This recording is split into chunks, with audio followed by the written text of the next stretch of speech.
नमस्कार, मैं हूं खुशबू और आप मेरे साथ देख रहे हैं टीवी 92 न्यूज। टीवी 92 न्यूज में आपका स्वागत है। खबर उत्तर प्रदेश के आगरा से है। अब चलते हैं प्रमुख खबर की तरफ। आगरा होटल सागर रत्ना खंडारी पर सिंधी समाज के सिंधी परिवार कल्याण समिति के वृद्ध श्री मोहनलाल नागदेव ने समाज की सच्ची सेवा की है।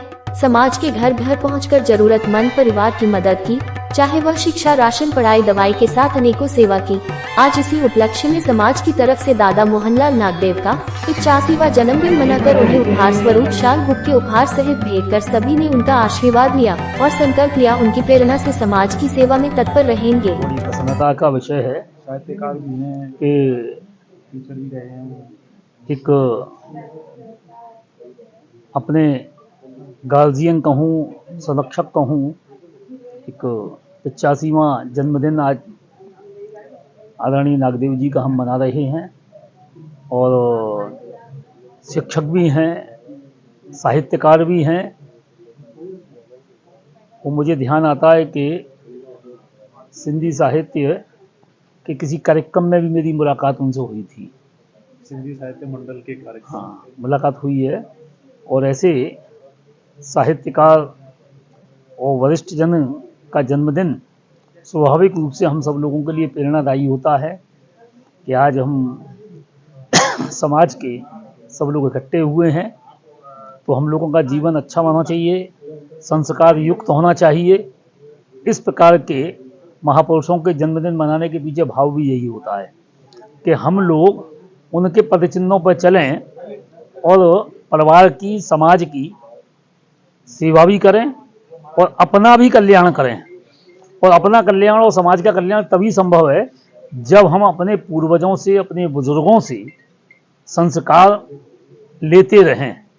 उनका आशीर्वाद हम सब लोगों को आज मिला है और हम ईश्वर से कामना करते हैं वो शतायु हों, निरोगी बने, निरोगी रहें, पूर्ण स्वस्थ रहें और हम लोगों को इसी हर वर्ष इसी प्रकार आशीर्वाद प्रदान करते रहें। यही समाज की शान, आन बान, हमारे मार्गदर्शक, हमारी प्रेरणा दादा मोहनलाल जी का हम लोगों ने आज भी उनसे हमारे आदर्श होते हुए सदैव उनका हमारे ऊपर आशीर्वाद रहे, क्योंकि आज जो हम समाज सेवा में कार्य कर रहे हैं वो इन्हीं की प्रेरणा है।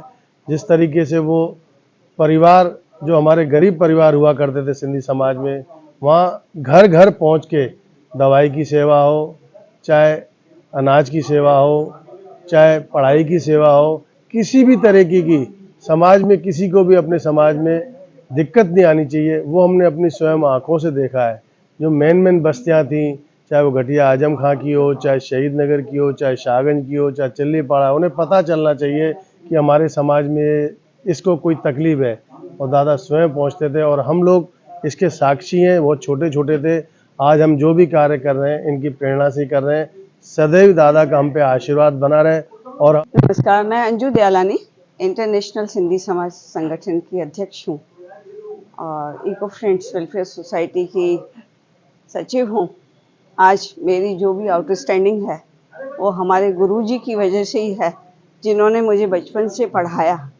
और सबसे बड़ी महत्वपूर्ण बात यह है कि जो मैं जाति से सिंधी हूँ, तो दादा भी हमें सिंधी सब्जेक्ट ही पढ़ाते थे और हमेशा उन्होंने इस बात का जोर दिया कि हमें अपनी मातृभाषा को कभी नहीं भूलना चाहिए।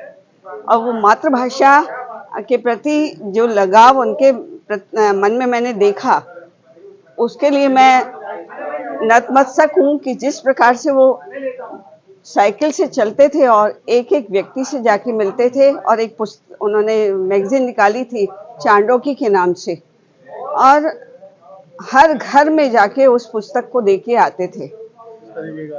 देखिए, आज हम लोग हमारे परम आदरणीय दादा मोहनलाल नागदेव जी का जो जन्म दिवस मना रहे हैं, ये एक बहुत विशेष बात है, क्योंकि आपका जो योगदान है हमारे समाज के लिए वो इतना ज़्यादा है कि ये जो आज हमने सम्मान दिया है ये उसके आगे कुछ भी नहीं है। लेकिन निश्चित ही, जैसे विधायक जी ने कहा कि हमारे बड़ों से जो हमको संस्कार मिलते हैं, तो दादा नागदेव जी शुरू से लेकर शिक्षा के क्षेत्र में रहे।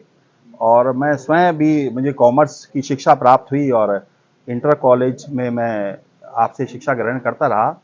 और उस दौरान भी जो आज समाज सेवा में जो हम लोग अग्रणी रहे या जो भी हमें सौभाग्य प्राप्त हुआ, तो उसमें भी गुरुजी का ही आशीर्वाद रहा, क्योंकि सिंधी परिवार कल्याण समिति जो आपके द्वारा संचालित की गई थी, जिसमें गरीबों के लिए उत्थान के लिए जो गुरुजी सदैव काम करते रहे, और साथ ही साथ सिंधी